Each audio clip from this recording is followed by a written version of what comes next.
Kitco Mining special coverage of BMO's 33rd Global Metals, Mining and Critical Minerals Conference is brought to you by First Majestic Silver.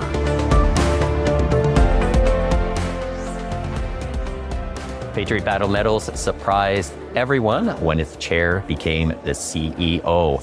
I'm with Blair. He is the COO and an executive director at Patriot Battery Metals, and I'm with the new CEO, that's Ken Brinsden, and also president at Patriot.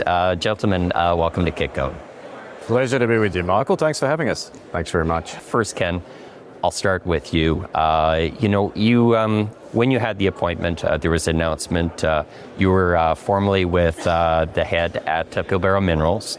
You took that company from development to a producer. It is now the largest, or one of the largest lithium producers in the world. Why did you decide to take on a CE role again, and why did you decide to do it at Patriot? Yeah, I'm really motivated by the development story, and that's absolutely what Patriot's discovery at Corvette has become.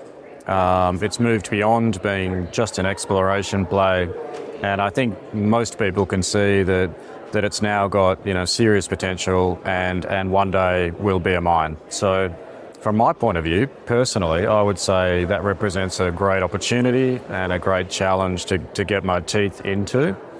But really, when you get to the heart of it, it's just such a good project that I couldn't avoid being involved. I think my passion is all about building mines and working with great teams, and we've got that in spades at Patriot. So yeah, I felt compelled to get more deeply involved. The last piece of the puzzle is, as you'd imagine, when you're in that development phase, the stakeholder engagement, really goes through the roof.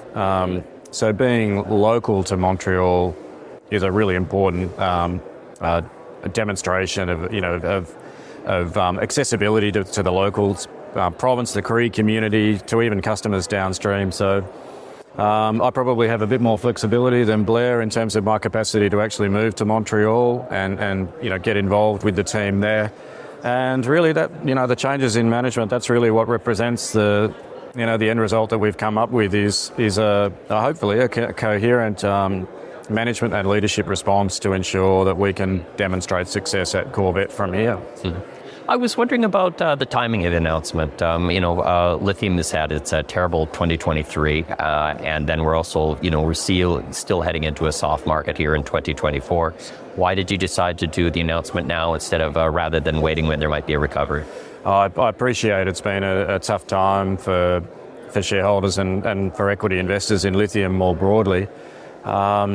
But I guess the key motivation here is not so much about the share price, it's just more about the development stage that now the Corvette project represents.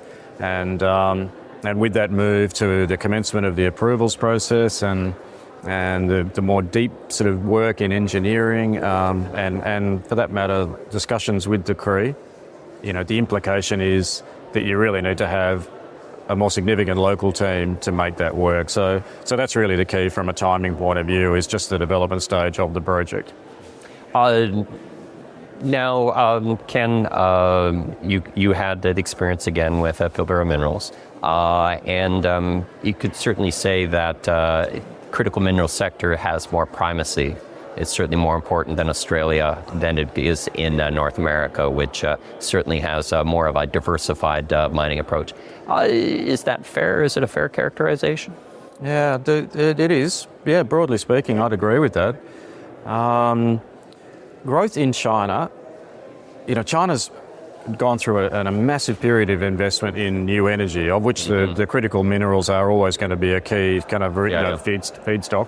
Mm-hmm. And China's demand was going to be first supplied by Western Australia. That's actually a very kind of natural evolution in the mining game. A ready-made market for new spodumene operations with chemical conversion facilities in China.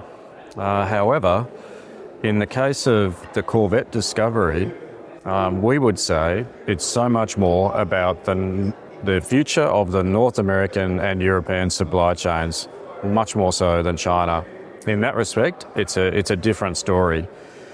Corvette has the critical mass in terms of total tonnes to underwrite multiple chemical facilities.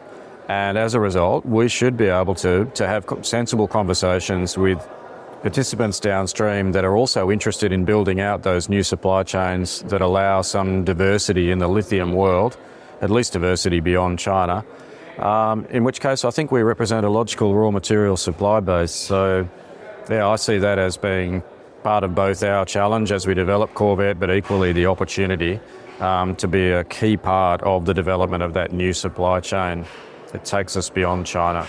To add on to that question, I was just wondering about the exposure to the North American market, Ken. So what we've seen right now is that BYD has just really come to the fore right now, being one of the leading or the top leading EV producer. And then we see that there's kind of a stuttering that's happening with the North American markets. Is there a concern about being tied too closely to the North American markets, looking at how strongly China's coming on?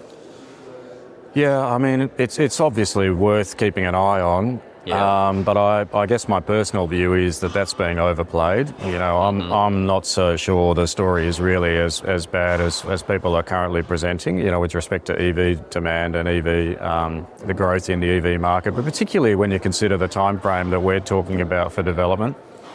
I guess the second point to make, we wouldn't overlook China at the same time because it's also an equally important lithium raw materials market. So from our point of view, the main game is in fact the North American supply chain. We've got time to build out those relationships that will ultimately deliver a combination of raw materials and chemicals. And I would hazard a pretty good guess that there is going to be a lot of growth in that North American supply chain, despite people's views about EVs today. It's mainly because there has to be alternatives to China. That's actually one of the more serious risks to the development of the industry and the car industry in the Western world, but especially North America and Europe. They are going to have to create these alternate supply chains. Otherwise, we will continue to be wholly reliant on China because they dominate the market. Blair, I wanted to turn to you just talking about the supply picture in the lithium market. Obviously, we went from the highs in 2022, and then we've just had this really tough period that's come through 2023. We see the quarterlies, or I should say the year ends that have come out from some of the majors, and they're really doing a cutback in CapEx right now.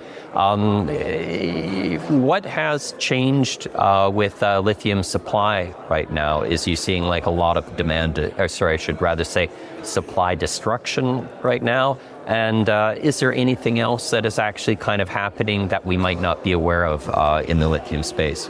I mean, it's been a troubling time for the lithium space, and people have been concerned about what we've seen going on in China. Spot prices kind of getting pretty scary. We've seen some pretty low prices, but it is a naturally cyclic process, and China has and continues to and has dominated the space for some time.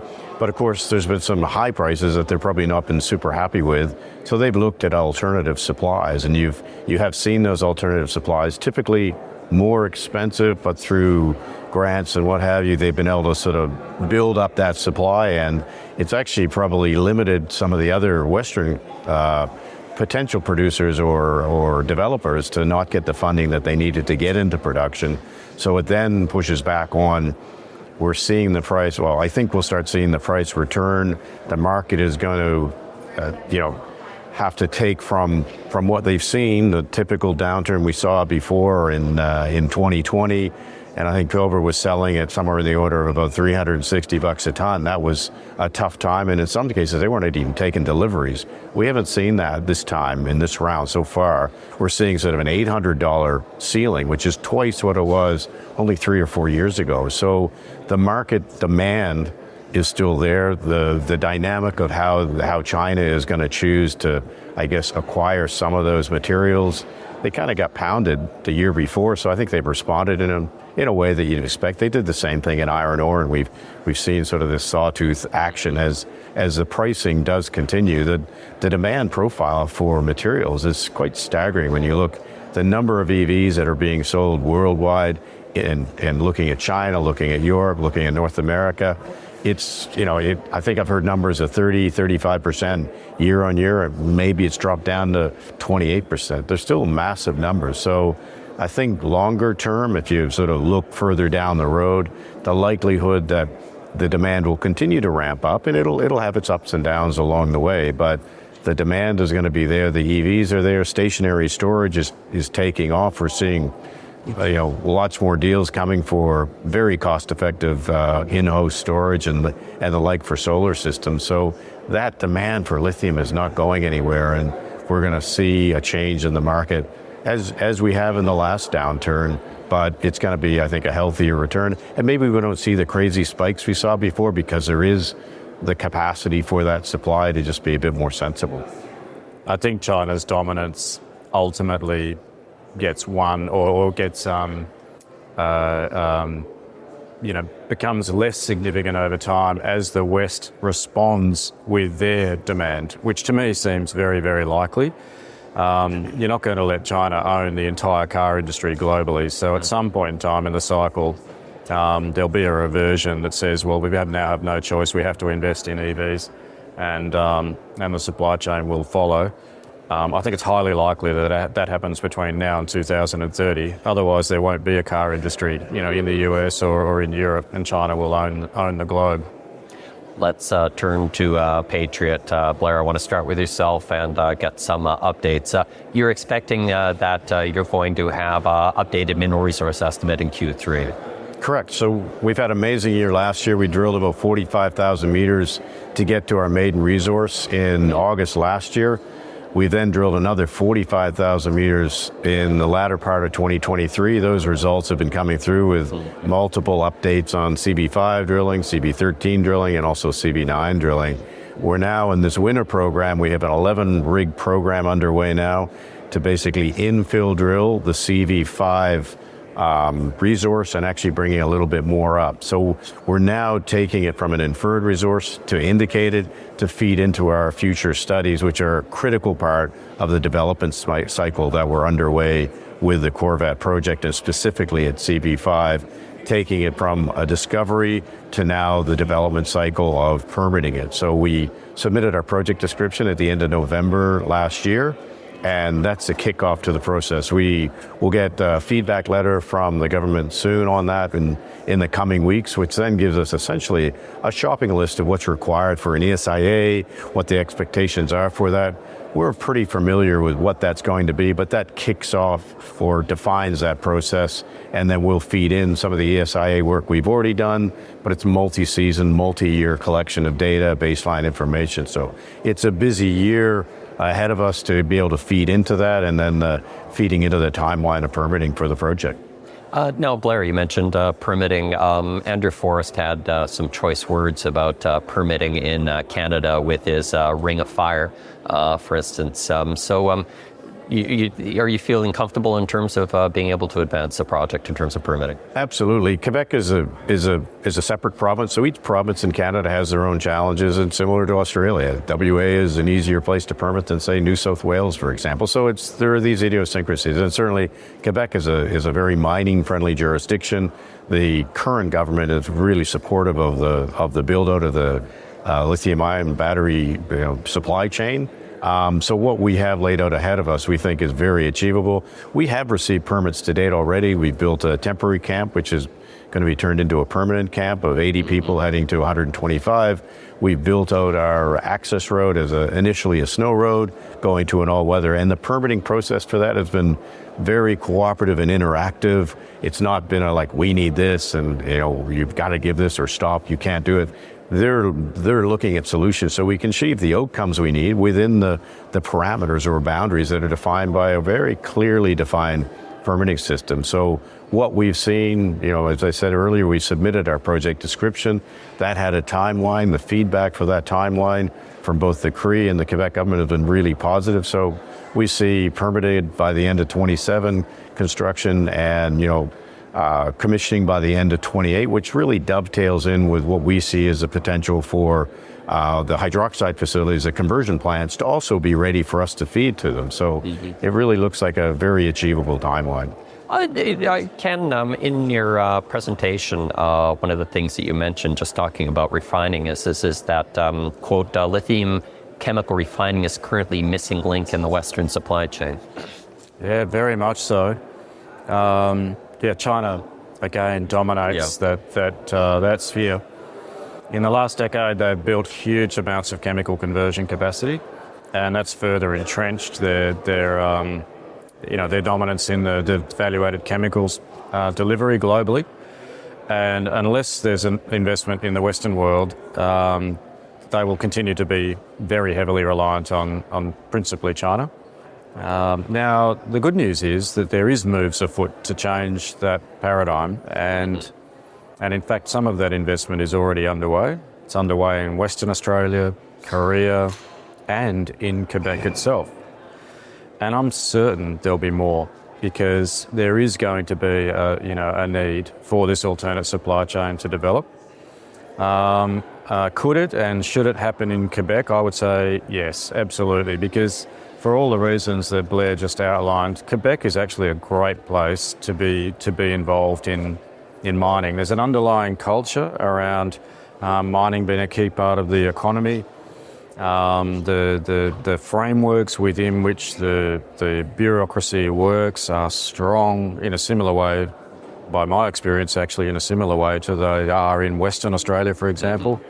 My broad observation is Quebec is a great place to be doing this business, and the Quebec provincial government is genuinely supportive of the development of this industry. So I think the combination of all those things, and lastly being involved in the James Bay region, where the Cree are also actively engaging with the mining sector, where there is true partnering with the Cree, I think you can have a constructive relationship and ultimately the timely development of a mine. But it's incumbent on us as miners to be working really hard to demonstrate that we are good partners in that part of the world.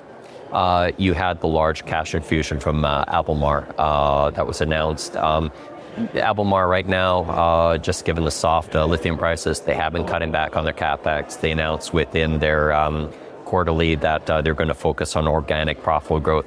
That doesn't have any effect with the financing that you arranged with Patriot. No, not by our measure. So the relationship with Albemarle is going really well. We're enjoying working with them. And whilst there's a bit of water to go under the bridge in that relationship, I think we're off to a really good start. So we're optimistic about that working for both of us over time. Last question I'm going to have about timelines as well, and leave it with you, Ken. Talk about what's the plans over the next 12 months. What do you have to achieve?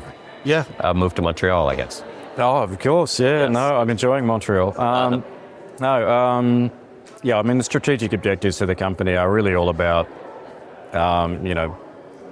cementing the sort of, really important asset base at Corvette and demonstrating the scale such that the rest of the industry downstream and even the provincial government kind of understand the significance of what's being discovered there. It really is remarkable.